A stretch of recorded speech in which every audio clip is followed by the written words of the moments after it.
ಒಂದು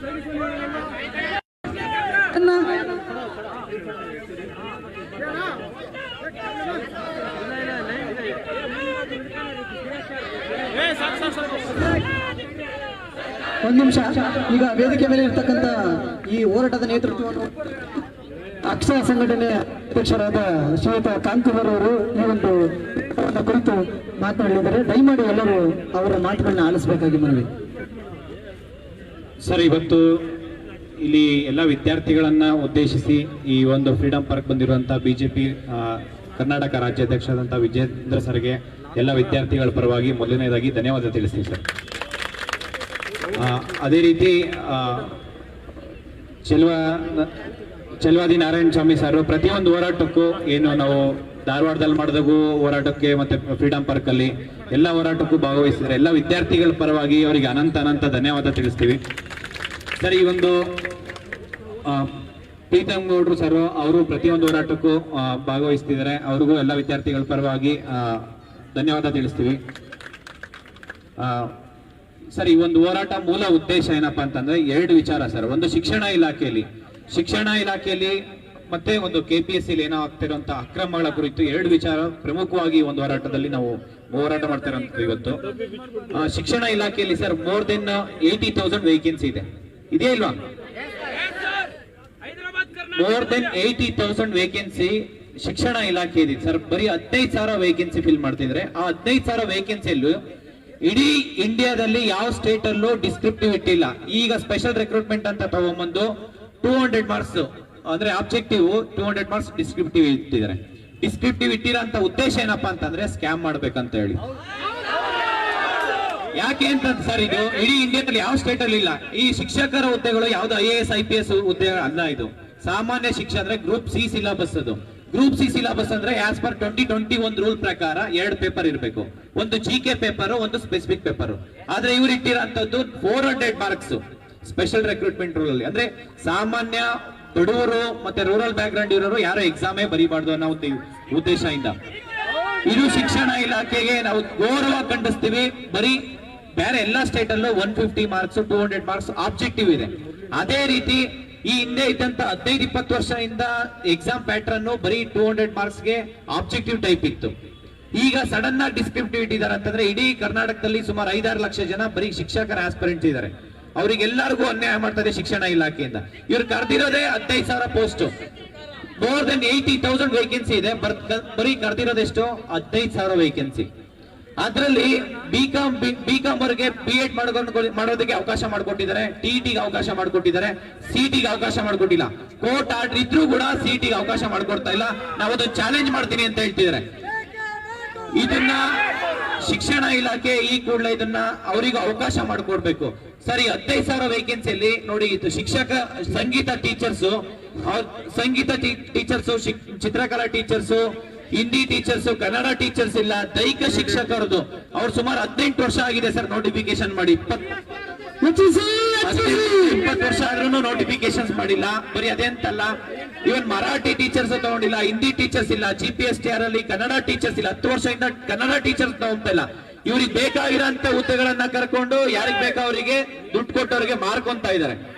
ಈ ಒಂದು ಇಷ್ಟು ಶಿಕ್ಷಣ ಇಲಾಖೆಯಲ್ಲಿ ಸಾಮಾನ್ಯ ಶಿಕ್ಷಕರಂತೆ ಪ್ರೈಮರಿ ಸ್ಕೂಲ್ ಟೀಚರ್ಸ್ ನ ರೆಕ್ರೂಟ್ಮೆಂಟ್ ಮಾಡ್ಕೊಬೇಕು ಸರ್. PSTR ಕಲ್ಯಾಣ ಕರ್ನಾಟಕದಲ್ಲಿ 4,424 ಪೋಸ್ಟ್ ಅಪ್ರೂವಲ್ ಆಗಿತ್ತು. 2 ವರ್ಷ ಮುಂಚೆ 4,424 ಪೋಸ್ಟ್ ಅಪ್ರೂವಲ್ ಆಗಿರೋದನ್ನ ಇವರು ಬರೀ 28 ಪೋಸ್ಟ್ ಅಷ್ಟೇ ಕಾಲ್ ಮಾಡ್ತೀವಿ ಅಂತ ಹೇಳಿದ್ರು. ಅದನ್ನ ತಿರ್ಗಾ ಮತ್ತೆ ಹೋರಾಟ ಮಾಡ್ತೀವಿ 800 ಪೋಸ್ಟ್ ಮಾಡ್ತೀವಿ ಅಂತ ಮಾಡಿದ್ದಾರೆ. ಇದನ್ನ ಕಲ್ಯಾಣ ಕರ್ನಾಟಕದಲ್ಲಿ ಸಾಕಷ್ಟು ಹುದ್ದೆಗಳು ಖಾಲಿ ಇದಾವೆ ಸರ್. ಆಸ್ ಪರ್ 371J ಪ್ರಕಾರ ಅಪ್ ಟು 80% ಫೈನಾನ್ಷಿಯಲ್ ಡಿಪಾರ್ಟ್ಮೆಂಟ್ ಇಂದ ಅಪ್ರೂವಲೇ ಬೇಕಿಲ್ಲ.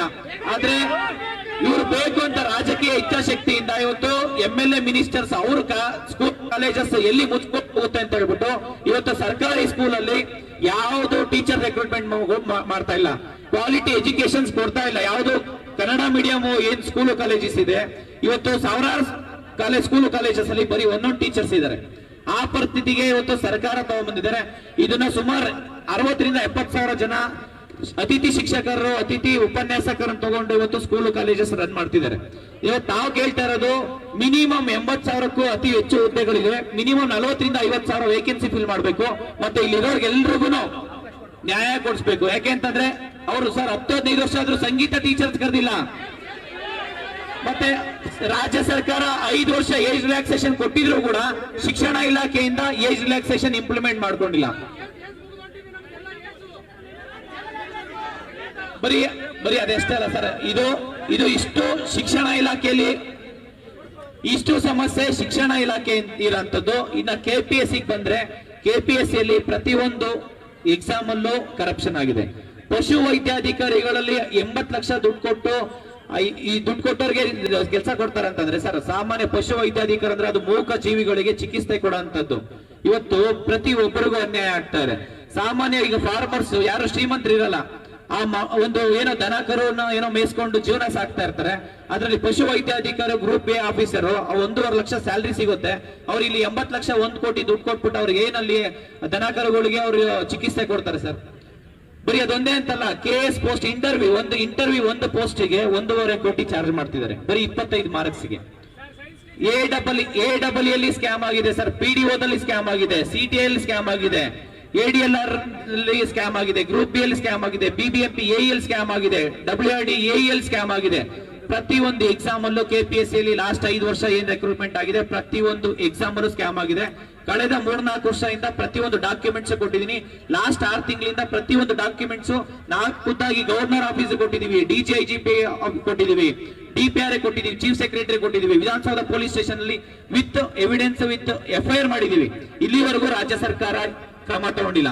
ನಾವು ಈ ಹೋರಾಟ ಮಾಡ್ತಾ ಇರೋಂಥದ್ದು KPSC ಯಲ್ಲಿ ಆಗ್ತಾ ಇರೋಂಥ ಅಕ್ರಮಗಳನ್ನ ನೆಕ್ಸ್ಟ್ 4 ದಿನದಲ್ಲಿ ಏನಾದ್ರೂ ಅವರು CBI ತನಿಖೆ ಕೊಟ್ಟಿಲ್ಲ ಅಂತಂದ್ರೆ KPSC ಯಾರ ಅಂಡರ್ ಬರುತ್ತೆ, CM ಅವ್ರ ಅಂಡರ್ ಬರುತ್ತೆ. ಯಾಕಂದ್ರೆ DPR ಒಂದು ಉನ್ನತ ಶಿಕ್ಷಣ ಸಚಿವರು, ಇಲ್ಲಿ ಶಿಕ್ಷಣ ಸಚಿವರು ಇಲ್ಲ, ಉನ್ನತ ಶಿಕ್ಷಣ ಸಚಿವರು ಇಲ್ಲ. ಇದು ಜವಾಬ್ದಾರಿ ಯಾರು ಇರ್ತಾರೆ ಅಂತಂದ್ರೆ ಮಾನ್ಯ ಮುಖ್ಯಮಂತ್ರಿ DK ಶಿವಕುಮಾರ್ ಸರ್. 4 ದಿನದಲ್ಲಿ ಅವರೇನಾದ್ರೂ ಈ ಎಲ್ಲಾ ಸಮಸ್ಯೆಗಳ ಸ್ಪಂದಿಸಿಲ್ಲ ಅಂತಂದ್ರೆ ಇಡೀ ರಾಜ್ಯಾದ್ಯಂತ ಹೋರಾಟ ಮಾಡ್ತೀವಿ. KPSC ಆಗ್ತಿರೋಂಥ ಅಕ್ರಮಗಳನ್ನ CBI ತನಿಖೆ ಕೊಡಬೇಕು. ಅಲ್ಲಿರೋಂಥ ಮೆಂಬರ್ಸ್ ಇರ್ಬೋದು, ಚೇರ್ಮನ್ ಇರ್ಬೋದು, ಅಧಿಕಾರಿಗಳು ಇರ್ಬೋದು, ರಾಜಕೀಯ ವ್ಯಕ್ತಿಗಳು ಯಾರೇ ಇದ್ರೂ ಅವರಿಗೆ ಕಠಿಣ ಕ್ರಮ ಆಗ್ಬೇಕು ಅಂತ ಹೇಳ್ಬಿಟ್ಟು ಈ ಮುಖಾಂತರ ಮನವಿ ಮಾಡ್ಕೊಂತೀವಿ ಸರ್. ದಯವಿಟ್ಟು ಈ ಹೋರಾಟ ಇಲ್ಲಿಗೆ ನಿಲ್ಲಲ್ಲ, ಇಡೀ ರಾಜ್ಯಾದ್ಯಂತ ಹೋರಾಟ ಮಾಡ್ತೀವಿ ಸರ್. ಈ ಹೋರಾಟಕ್ಕೆ ಎಲ್ರು ಸಪೋರ್ಟ್ ಮಾಡಬೇಕು ಈ ಮುಖಾಂತರ ಕೇಳ್ಕೊಂತೀವಿ ಸರ್. ವಿಜೇಂದ್ರ ಸರ್ಗೂ ಮತ್ತೆ ಚೆಲುವಾದಿ ನಾರಾಯಣ ಸ್ವಾಮಿ ಸರ್ಗೆ ಎಲ್ರಿಗೂ ನಾನು ಮನವಿ ಮಾಡ್ಕೊಳೋದೇನಪ್ಪ ಅಂದ್ರೆ ಈ ಹೋರಾಟ ಇಲ್ಲಿಗೆ ನಿಲ್ಬಾರ್ದು. ಪ್ರತಿಯೊಬ್ಬರಿಗೂ ನ್ಯಾಯ ಸಿಗೋವರೆಗೂ ನಮ್ ಜೊತೆ ನಿಂತ್ಕೊಂಡು ಆಸ್ ಎ ಅಪೋಸಿಷನ್ ಲೀಡರ್ ಆಗಿ, ಅಪೋಸಿಷನ್ ಪಾರ್ಟಿ ಆಗಿ ನಮ್ ಜೊತೆ ನಿಂತ್ಕೊಬೇಕು ಅಂತ ಹೇಳ್ಬಿಟ್ಟು ಈ ಮುಖಾಂತರ ಮನವಿ ಮಾಡ್ಕೊಂತೀವಿ ಸರ್.